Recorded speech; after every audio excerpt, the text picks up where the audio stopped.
Jerry Paxton for GamingShogun.com. We're here at the E3 2008 Sony Online Entertainment Room, and they've got a great spread here. They even have a smoothie maker. That's awesome. So we're here with Matt. He's going to show us a little bit about the agency, their upcoming MMO, first-person shooter. It's been a little hard to find information so far, but we're hoping to find out something here. How you doing, Matt? I'm doing great. Awesome. And how's the expo been treating you so far? So far, so well. I'm still standing. You know, I've drank all my water. I'm good to go. Excellent. And can you tell us a little bit about the agency? Yeah, the agency is a concept that we came up with about 2 years ago. One of our things we want to do is really target the console market with the MMO space. And so it's still kind of an untapped area. And the way we wanted to attack that is really going headstrong and making a game that fits that platform. And what I mean specifically by that is targeting the shooter market. And so if you're familiar with games like Half-Life 2 or TF2 or Halo, you should be able to jump in our game and immediately start playing. We want to be true to the shooter, and we want to target that console market, but we want to bring all the cool aspects of an online world and persistence to that space. One of the things we wanted to do at E3 this year was actually give people kind of a big understanding of kind of what the game's about, why we chose the spy and espionage genre, and then actually just walk them through different aspects of the gameplay. Oh, that's great. Well, we can't wait to see it. Okay, great. Well, I'll show you some things. Actually, right here we have Qbert. Awesome. When is this coming out? The cool part about the agency is we want to have, it's an online world, and we want to have a lot of different games. And actually, Qbert is a mini game inside the agency that you can play. It's actually owned by Sony Pictures, and it's something you can do as a distraction, just other than just shooting all the time. And the cool part about our game is that as you play the game and play other games, they kind of link together and give you rewards. So in this particular case, if you're actually pretty good at Qbert, you might get that cool operative, which is someone that can actually help you in the field and help you while you're offline. One of the interesting things about the game is that the more you play, just like James Bond has his money penny, you'll collect other people inside the game that actually will work for you, and these are people who work for you online or offline.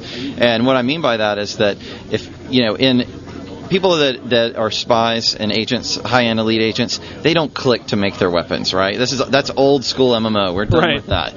What they do is they put someone on a task and it gets done. And so you collect your own Q branch and they can make gadgets for you and that kind of thing. And so right before you log off, you task them out, and then while you're doing your job, they're getting your job done, and when you come back online, you'll have something cool waiting for you. That's awesome. And one of the cool things in the game that we do is the concept of you are what you wear. Traditional MMOs, they have a pretty steep class system, so you start off as a warrior, you're a warrior for life, and at some point you decide, I don't want to play a warrior, you have to re-roll or start over. Very familiar with it. Oh yeah, me too. But when you play a shooter game, that's not the case. If you're playing Battlefield or TF2, you die, you can make that decision to, hey, I want to do support, or I want to do something else. Our concept in our game is what we call you are what you wear. So you just put on an outfit and you advance that outfit or that role. And so if you want to be a support person, you put on the support outfit, and let's say a medic or a field technician, and the more you do things in that outfit, the more you advance it. And the same goes for stealth and combat. And so we really want to make it flexible for people to play the game, and we really feel that fits within that space. That's awesome. And one thing that we really wanted to see, I know that this is obviously a first-person shooter, and it's going to be more about your reflexes than necessarily your skills, but I mean, how largely do your skills fit in with the first-person shooter gameplay? Well, that's a great question, and it's actually probably the hardest part about developing this game, because MMOs traditionally have been on the scale of the more you play, the stronger you are, the more damage you do. And a good example of that is if you did PvP in the MMO space, the highest level MMO character, let's call it level 50, against 100 level 1 players, he's just going to kill every single one of them and maybe do the dance mode in between, as he's wiping them out. And they can't do anything against that person. In our game, it's quite a bit different than that. A headshot is a headshot. And so even though you're the highest rank potentially player in the game, and you're taking on the lowest ranked players in the game, you might be able to take a few more of them down before they take you down, but eventually they will take you down. And again, skill plays an important role, and that was important for us to keep true to. But we still have to have that persistent time equals money equation for the MMO aspect to work, and that's where operatives come into play. And operatives are what we call living loot. And basically, the more you collect, the more you can build out the cool weapons, the more I can help you do your objectives. And they're just like any other loot system in an MMO. These people that you're collecting are commons all the way up to rares and uniques, and we might even have some that come out monthly. And so we really want to take advantage of that collectible aspect of the game. There was some talk about some real-world money transaction within the game.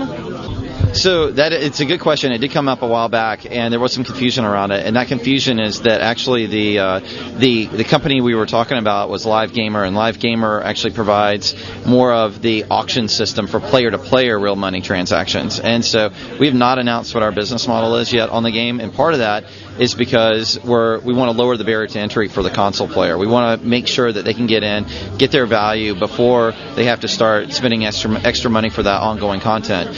We're not going to do anything crazy with the weapons, selling the weapons, or anything like that. That's not something that we've intended on in our game. But there will be some sort of business model for ongoing money at post-ship, whether that's a standard subscription or microtransactions as part of content or something like that. That's stuff we're definitely looking at. And thank you for answering the question, because I know there was a lot of confusion in the community about that.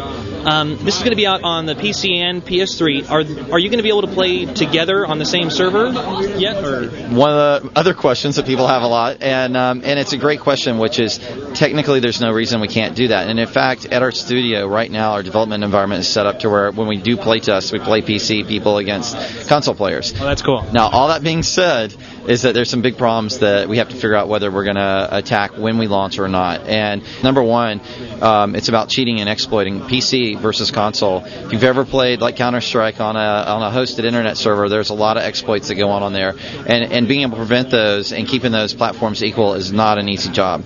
The second one is control, and so the console controller versus the keyboard and mouse. And what we found as we started working with people and doing focus group testing is that regardless if it's an equal playing ground, regardless of what we do, there's always going to be the excuse of they were on the keyboard and mouse, or the console person had aim assist, or whatever it was. And so that's a design problem that we're not sure we want to hit as far as competing against each other in the PvP aspect of it.